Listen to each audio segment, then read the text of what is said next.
Hey y'all, it's your girl Symone and welcome back to my channel. If y'all can see by the title, today's another story time. Before we get into this video, y'all already know what to do. Make sure you subscribe to my channel, give your girl a thumbs up, comment down below. Don't forget to follow me on all my socials, Instagram at Vivalayoshii, TikTok and Twitter at Lifewithsymone, and follow your girl at Brishari. I love how y'all be showing out for my business.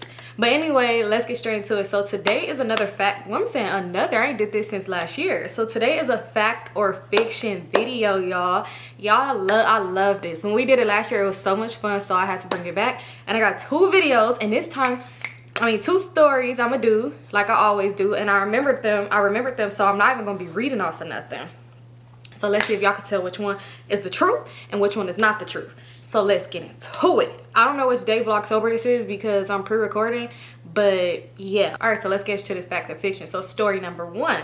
In 2014, a girl by the name of Jasmine was in college. Of course, in college, you know, you meet so many new people at school, online, everything like that. So one day, Jasmine was on Twitter and she met this girl named Brittany. Her and Brittany had been talking back and forth for about 2 years and their friendship turned into a relationship. Jasmine lived in Dallas and Brittany lived in Detroit. Jasmine went to go to Detroit to visit Brittany twice before. Things got closer and closer with them. So when the holidays was coming up and it was time for her to go on break, she decided instead of going back home to her family that she was going to go visit Brittany instead. She told her mom about it and her mom was very skeptical. She told her, hey, I don't think it's a good idea. I think you should just come home for the holidays. But of course, Jasmine declined and she still went to go visit Brittany in Detroit. While she was in Detroit, her mom felt like things was kind of weird because Jasmine and her mom was super close and she hadn't heard from her daughter in a few days. And every time she called her, the phone was going to voicemail. So she decided to reach out to Brittany. So when she called Brittany, Brittany got on the phone super nonchalant, like Jasmine is not here. She left the house and I haven't seen her. She's not here. So Jasmine's mother thought that was super weird because she was so just like about it. So she asked if she could speak to Brittany's mom. Brittany told her mom wasn't at home at the time and that was that and hung up the phone. That didn't sit right with Jasmine's mom. So she continued to call and keep calling. Her daughter wasn't familiar with anybody else in Detroit but Brittany. So where could she have went? And yeah, it's not making any sense. So days go by, her mom is still calling and nothing. Brittany's not answering. She's avoiding her mom's call and this is really suspicious because it's like, you said my daughter left. I haven't talked to her. She's supposed to be back and going back to school. It's kind of weird. So eventually Brittany answered the phone and she told her, hey, last time I seen Jasmine was on this day. Me and her got into an argument over a Facebook post that I posted. She got mad and left the house and I haven't seen her since. She never came back. So Jasmine's mom thought this was kind of weird. And Brittany's mom co-signed with this story too. She said, hey, yeah, this is what happened. She thought it was weird because she's like, she doesn't know anybody in Detroit. So where could she have went? So Brittany told Jasmine's mom that she checked Jasmine's location on her phone and said she's a few houses down. Now listen to this. If this is your girlfriend and she left the house, wouldn't you go check a few houses down where her phone is pinging at? Wouldn't you? Jasmine's mom did not take none of this. She was not believing none of this. So she called the Detroit police and had them go to the house to search. Of course, they couldn't search immediately because they didn't have a warrant. But once they got a warrant, they went in the house to search. And they found Jasmine's phone, her laptop, her clothes, her purse, her ID. Everything was in that house. But they didn't see no foul play or anything like that. So they're like, okay, her stuff is here, but we don't have any evidence to say that something happened to her. We're going with their story.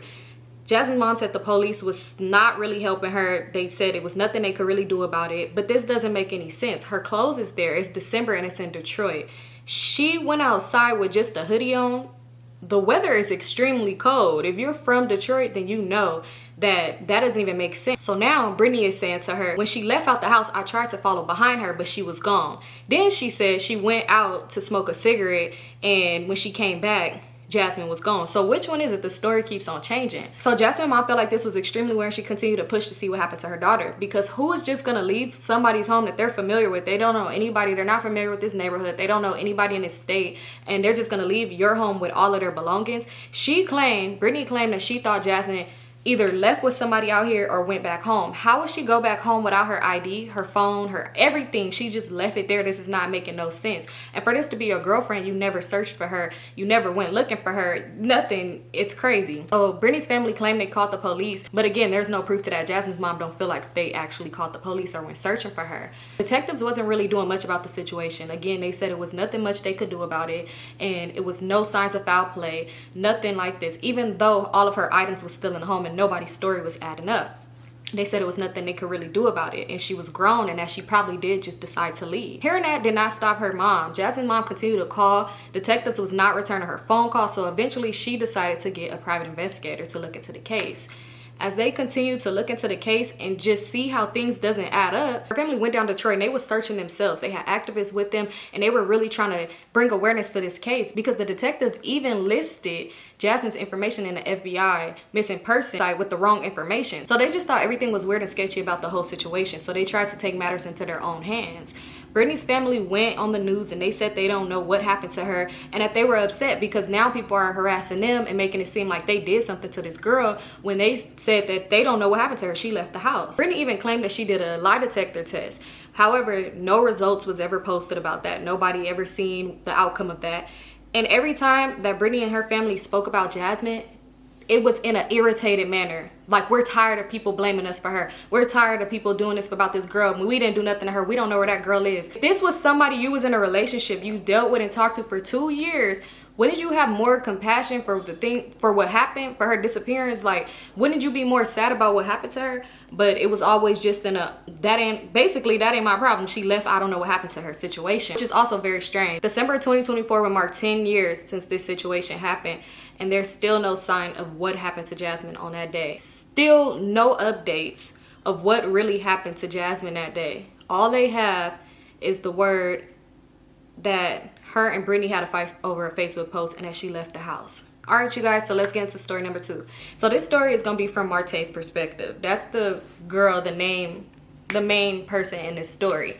So growing up, me and my best friend had it all. From the clothes, jewelry, cars, you name it. All the girls wanted to be our friends. We was it girls. We was living our best lives. High school was a breeze for us.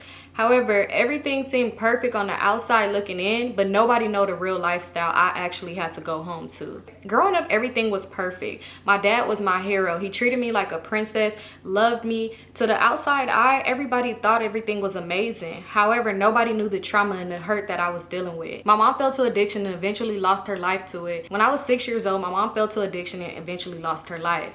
My dad, on the other end, my whole life always had a lot of women around me. Our house was always filled with so many different women, and growing up I didn't think much to it. One of the women in our house name was Lisa. Lisa and my mom was really close when I was growing up, and she took me in as her own. She took me under her wing and she always made sure that I was okay. She protected me from everything. Even when the other ladies tried to talk to me, she didn't even allow that. She didn't like it. Of course, when I was younger, I just thought my dad was very nice and let a lot of women live with us. The older I got, I realized what was really going on. My dad was a PIMP. I seen how some people respected and some people despised him. Growing up, I really didn't care because I had everything I ever wanted. I remember it like it was yesterday. It was my 14th birthday and I was super excited to be getting older. My dad, of course, spoiled me with gifts like he always do. But I started to notice he wasn't as protective anymore. I didn't look at him as my hero anymore. It's like my dad didn't look at me as his daughter anymore and started to look at me as all the other women in the house. He started to talk to me very disrespectful. The mental abuse was crazy, but the verbal abuse was even worse. Lisa always protected me. Whenever he talked to me crazy, Lisa always made sure to protect me. That's when I started to realize she started to lose respect for my father. She didn't like the way he spoke to me. She didn't like the way he treated me. Everything seemed like it just switched overnight. One minute I was his princess, the next he was calling me all type of bitches. Growing up, he never spoke to me in that manner, so it really did hurt me a lot. It was a lot to get used to. Any chance that I got, I always would escape and go just stay the night at my best friend's house. Fast forward to 18, I graduated high school and me and my best friend is always in the streets. We're partying, living our best life. We just knew we was grown. I was thinking about going away for college, but I was still indecisive about that. I did hair, so if I didn't decide to go to college, I was gonna move to Atlanta and become a hairstylist. I wanted to be a video girl. That was me and my best friend's dream. She got accepted in the Spelman and I was just gonna follow her wherever she went. So one night we went to a party and we got extremely drunk. I was talking to this guy and if I wasn't driving my car, I would be in his. So one day I got home later than I usually would. I was in the car with my man and I was venting to him about everything about my life situation and how I couldn't wait to leave and go to Atlanta. We talked for a good 30 minutes until my dad came outside screaming, calling me all type of names and telling me to get in the house. Asked me what is this nigga doing for me and everything like that. He started to get out the car and try to argue with my dad, but I told him to just drive off. I told him it's cool, I got it. I wanted him to leave. I tried to rush into the house because I was so irritated with everything that was going on. I was tired of this man embarrassing me and I was ready to just pack up my bags and leave today. As I was walking into the house, he grabs my arm and snatched my purse. He's going through my purse and throwing everything out, calling me all type of names and telling me how I'm coming home with an empty purse. He's tired of funding my lifestyle. I need to get out here and make some money. As we're yelling back and forth with each other, I finally broke down to him. I started to cry. This was my first time I ever broke down to my dad. He never knew how I felt. I thought he would have seen it on my face, but a man like that really doesn't even care. Lisa heard us arguing and she came in here like she always did and took my side. My dad started to cuss and yell at both of us. I tried to walk away from him and he grabbed me. This was his first time actually putting his hands on me. My dad slapped me. When he did that, Lisa lost it. She started to attack him, and instead of helping her, I ran. I ran to my room and I called my best friend and I let her know, I'm coming to your house now. I can't do this anymore and I'm ready to go. Crying to her over the phone, telling her everything that happened.